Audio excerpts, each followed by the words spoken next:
Welcome everyone to today's Explainer. We're going to be diving into one of my absolute favorite short stories today. It's this incredibly brilliant, famously funny tale called My Father Goes to Court by Filipino-American author Carlos Bulosan. Today, we're going to act a bit like detectives. We're going to uncover the secret meanings hidden right beneath all the laughs. But before we get to the author, I want you to imagine something for a quick second. Imagine you live right next door to a super grumpy neighbor. And every single evening, this neighbor cooks the most amazing, mouth-watering food. Picture the smell of sizzling chicken adobo, or maybe a tray of warm, gooey chocolate chip cookies coming right out of the oven. You step outside, take a giant deep breath, and just smile. But then, imagine that grumpy neighbor comes storming out and demands you pay them money just for smelling their food. Sounds totally ridiculous, right? Well, that is literally exactly what happens in our story. So, that brings us to part 1, the smelling food trial. Let's dive right into how this actually plays out. The whole plot revolves around this hilarious situation. You have this very poor, super healthy, constantly laughing family living right next door to a rich, miserable, constantly sick family. The poor family absolutely loves breathing in the heavenly smells wafting over from the rich family's kitchen. But it makes the rich man so angry that he actually drags the poor father to court. He accuses him of stealing the quote-unquote spirit of his food. Now, how does the poor father handle this absolutely absurd accusation in front of a judge? Well, this is the best part. He doesn't get mad. Actually, he agrees to pay. He gathers up a handful of loose coins, walks right over to the rich man, tosses the coins into a straw hat, and gives it a huge shake so they rattle around. He asks the rich man, "Did you hear the spirit of the money?" The rich man says, "Yes," and the father just smiles and replies, "Then you are paid." It's such a clever, side-splitting ending. He literally pays for the invisible smell of food with the invisible sound of money. The whole courtroom erupts into laughter, and the judge completely dismisses the case. Okay, moving on to part 2, culture, laughter as wealth. Let's start looking at the clues the author left us. In English class, you've probably heard the term sociocultural context. I know, it sounds like a massive, complicated textbook word, but I want you to think about it in super simple terms. It basically just means looking at the culture of joy. It's all about how a specific group of people live, how they interact, and most importantly, how they find happiness even when things are really, really tough. You see, for traditional Filipino culture, humor and laughter are these deeply rooted ways of coping with hardship. Now, what's really interesting about this slide is how perfectly Bulosan contrasts the two families to show us what true wealth actually looks like. On one side, the rich neighbors have all the material wealth, the giant house, the huge feasts, but they have zero joy.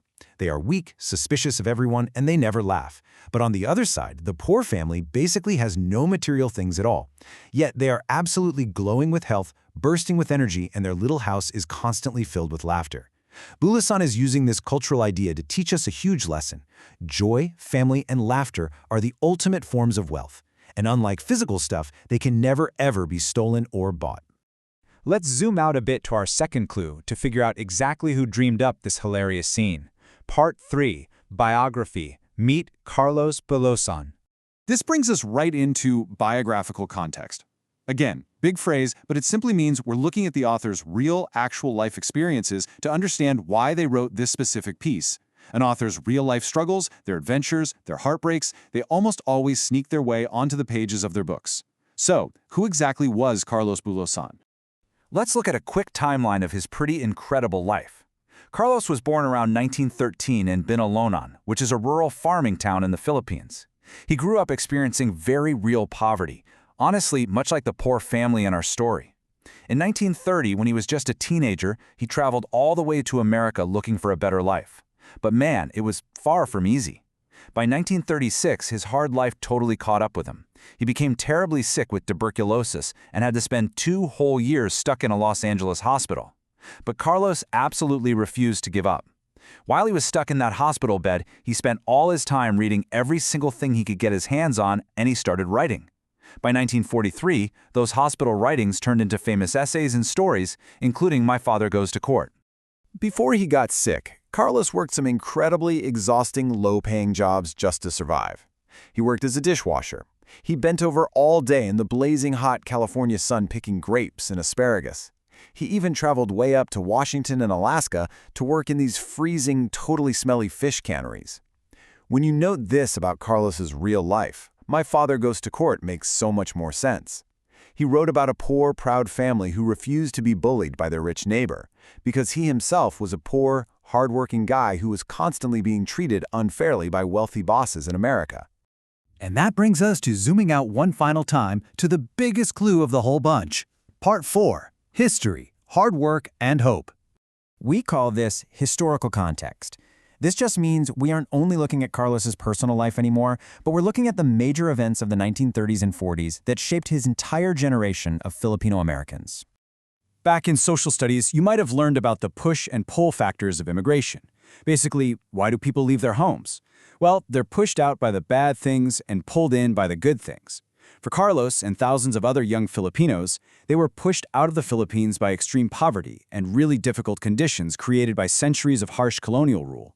But they were pulled to the United States by the promise of jobs and this bright, shining hope for a much better future. Unfortunately, when they actually arrived on the West Coast, the reality was incredibly harsh. Carlos and his peers faced heavy racism. They weren't even allowed into certain businesses, and they were forced into those incredibly tough, backbreaking migrant jobs we just talked about. But here is the most inspiring part of this whole history. They didn't just sit back and accept the unfairness. No way. They teamed up. They formed labor unions, like the Cannery Workers Union in Seattle, to stand together and fight for fair pay and basic human rights. Carlos used his amazing skills as a writer to help organize these workers and give them a voice. All right, let's bring all these puzzle pieces together. Part 5. Why this story matters.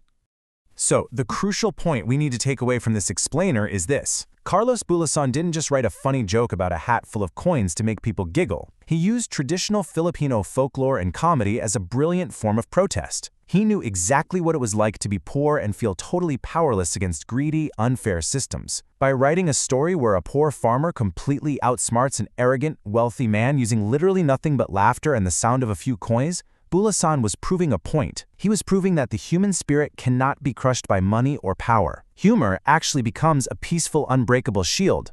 Carlos Bulosan grew up with nothing. He worked some of the absolute hardest jobs imaginable, and he faced incredible unfairness.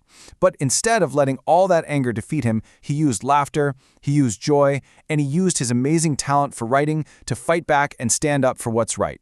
He gave us a masterpiece that reminds us that our spirit and our joy are, for sure, our greatest treasures. So as we wrap up today's explainer, I want to leave you with this one question to think about.